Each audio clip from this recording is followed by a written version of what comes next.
How much do you think you can score with that? 3 caps. You Good always- acid. Yeah? Have you tried them? Yeah, I was up on it. Very good. Well, here's the 10. Okay. 3 caps. Good. You are looking at a traveler who just bought a ticket for a very special kind of a trip. The cost? A few dollars. And his mind, over which he will very shortly have little or no control.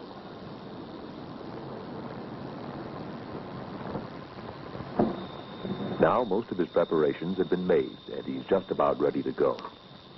He won't have to leave this room if he doesn't want to, but he'll travel so far that he may get lost and never come back.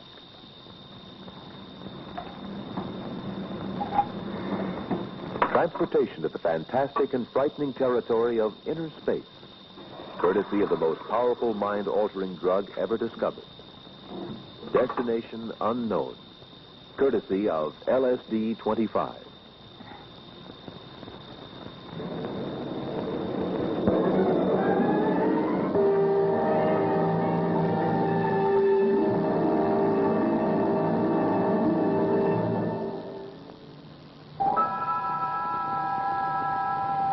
My full chemical name is dextrolysergic acid diethylamide tartrate 25.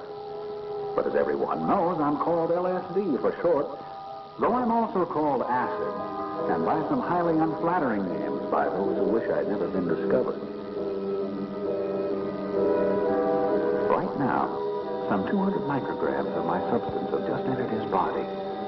And already my potent molecules are on their way to his brain, where they will trigger some very special chemistry.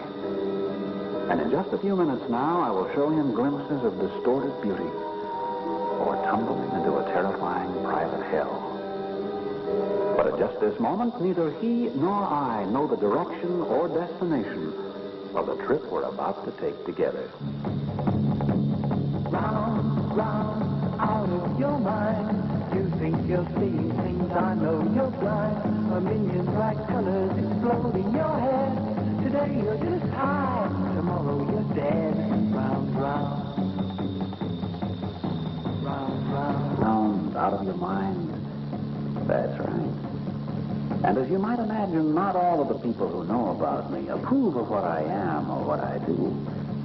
These people, for example, have seen my effects and think I'm a total disaster. But they know, too, that I'm part of the scene and that I can be purchased much more easily than you might think. Well, I think it's pretty easy because, well, like this one last night, this one dude walked up and he just handed me some, you know. So I just went ahead and took it. You can be standing on a street corner and somebody will approach you. It's too easy to get acid. There's too many teeny boppers running around town. I can get acid by simply calling a friend, and I can get as much or as little as I want within a very short amount of time. The acid for me is very easy to get. I can get it from anywhere from 4 blocks to 10 blocks from my house in about 20 minutes. See, what did I tell you? Kids know. Of course, I'm not exactly the exclusive property of young people, but kids know a lot about me. More than most older people, for example. They're damaged for life. Their brains are wrecked. They go into institutions. They're through for the rest of their life. I've read some silly things about kids falling out of trees and painting themselves green and yellow, and it's rather stupid to me. It's no good. They're taking it in sugar cubes. It's being dropped into their punch. Well, truthfully, my friend, I know nothing about it. Only what I've read in the paper, what I see on television, and that's about all. We've got to do something about this, don't you think so? But I don't know. I don't know what these things are. I've become a favorite topic of conversation almost everywhere. And the mere mention of my 3-letter name is enough to send certain writers running to turn out sure-selling articles on how horrible I am. As publishers know, I'm good copy. And since there's some information and misinformation about me, it's easy to keep the LSD pot boiling.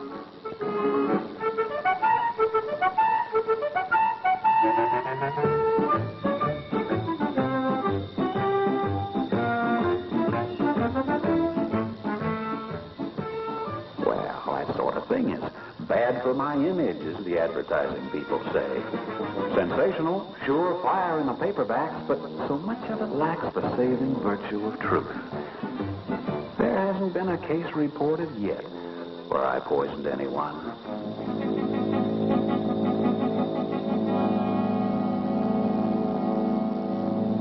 But speaking frankly, a lot of my most ardent supporters are bad for my image, too. Like these three clowns from Southern California who are planning the beginning of something they call Acid City. So, that's the scene. Folks like these who love me and think I belong in everyone's breakfast cereal. And way over in the other direction, the Fright Boys with their Sure Sell magazines and comic books. Things being what they are, you really can't blame me for wanting to put the record straight. It is, as they say, time for the facts. High time. It's hard really to put it in word form. You can't really tell a person what it's like unless you have the experience for yourself. It just, looks different. Explain what he saw in outer space. I mean, it's a very personal thing. It's not easy to describe. No, I'm not easy to describe. I'm a complicated thing, and I'm here in complicated times and in complicated places. But now, let me tell you what I really am and what I really do. Chemically, I look like this.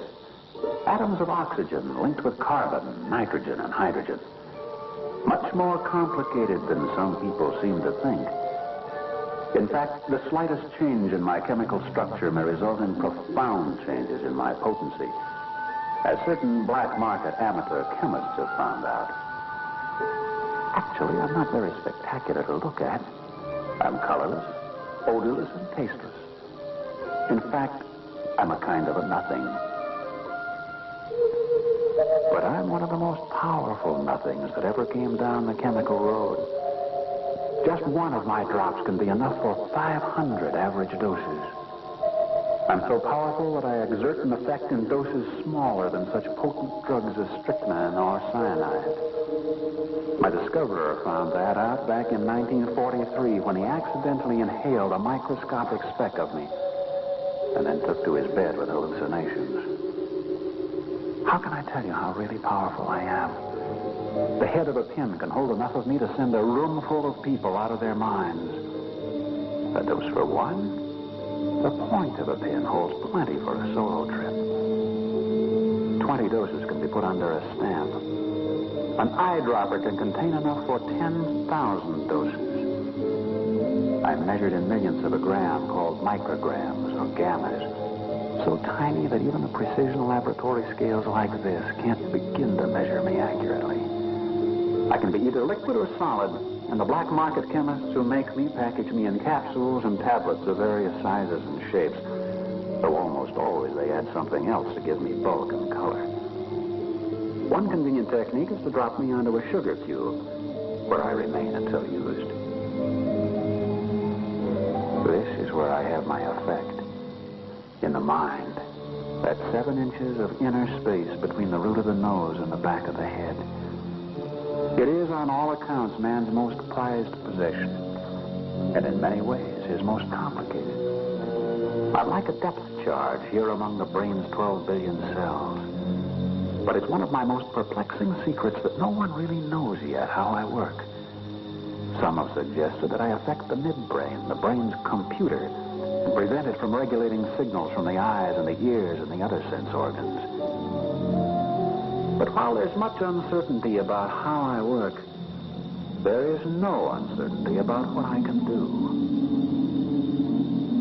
With just a very few micrograms of me inside the body, colors, shapes, smells, textures, the whole range of things that can be seen, heard, smelled, touched, and tasted, take on incredible distortions which seem absolutely and totally real.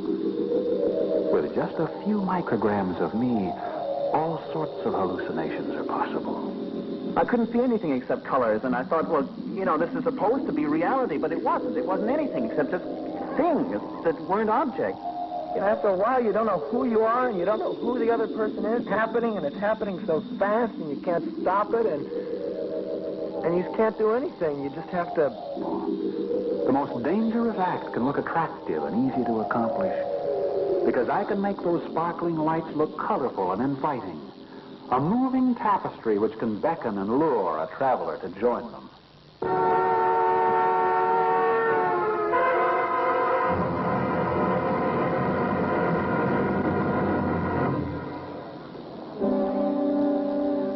Well, that's just a rough idea of what a few micrograms of me can do. About the same amount that you saw on the point of the pin. Remember? But in spite of my overwhelming power, I have yet to kill anyone from an overdose. They don't think I'm physiologically addicting. And when I'm swallowed, I disappear because they haven't yet perfected a good field test to detect me inside the body. Altogether, I'm one of the most perplexingly powerful drugs conceivable. Your doctor can't prescribe me. Your druggist can't sell me. And very few scientists are able or willing to test me, and the pharmaceutical companies won't make me. And about the only labs I show up in anymore are the crime labs at police headquarters, because I'm so perplexingly powerful that I'm illegal. Federal law controls my manufacture, sale, transportation, and delivery. And in California, where I'm listed in the Dangerous Drug Act, the law prohibits my manufacture, transportation, sale, possession, or public use.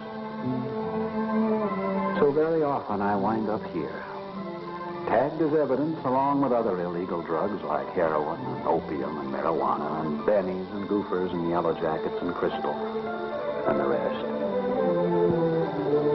But they use the most sensitive tests they have to identify me to fluoresce under ultraviolet light. And my unique chemical fingerprints can be identified on the graph of instruments like the spectrophotometer, which can detect as little as 10 micrograms of me. Much less than a pinpoint can hold. But as narcotics officers know so well, I keep showing up, in spite of the laws. Because if you have the right ingredients, I'm not too hard to manufacture. And the black market boys have set up their amateur laboratories in some strategic locations. Like this one, served with a warrant and then raided just a while ago.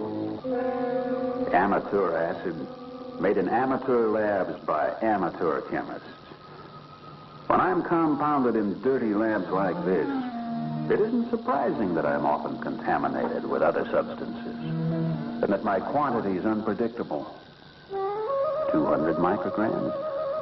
Or 2,000? Pure LSD? Or mixed up with something else? On the consumer level, that means that when an LSD travel agent sells a cap or two, the customer can't trust the label, because there isn't any label. So how do you know what you're getting? You don't know unless you take it, whether it's good or it's bad. You just have to trust your source. Well, when you take it, you find out. Good acid, bad acid, but always unpredictable acid. I'm around, part of the scene, as I said. And on streets like this,